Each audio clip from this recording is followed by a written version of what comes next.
In 2016, Colin Kaepernick took a stand against police brutality and took a kneel during an NFL game while the Star-Spangled Banner was playing, the national anthem of America.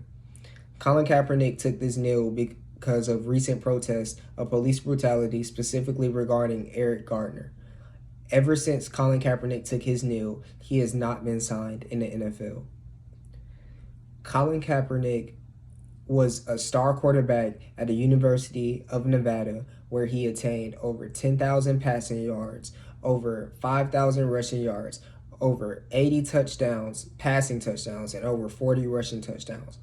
Colin was drafted in the NFL draft in the first round, and he's been a star quarterback in the NFL ever since.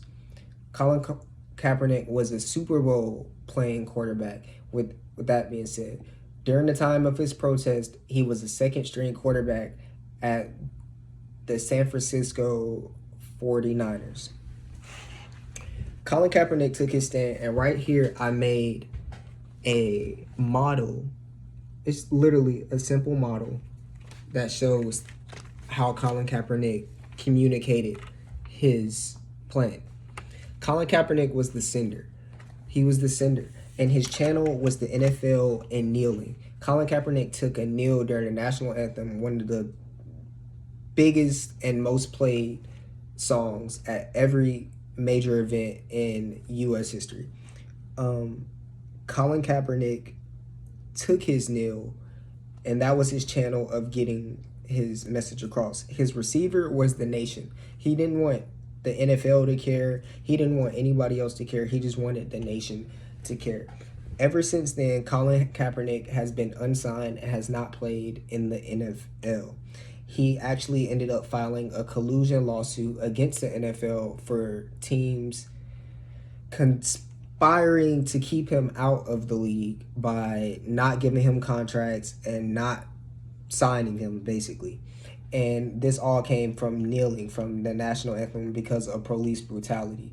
He called heat from military people, and also he caught a lot of respect and from military people from freedom of speech, because it is a freedom of speech world, and he was not by any means doing anything disrespectful or violating. He actually chose to kneel so he wouldn't be disrespectful, because their initial thought was to sit during the national anthem. His case went on for collusion. He filed a case against the NFL for collusion for and the case went along for 16 months. After a full 16 months, the lawsuit ended, and it was a confidential agreement, and it ended in 2019. But throughout this process, many organizations have shown a lot of support and a lot of care for Colin Kaepernick, and he's also had a lot of hate. The support comes from Nike and a lot of other players coming to his cause, especially Eric Reed, who started the protest with him to help him get his point across.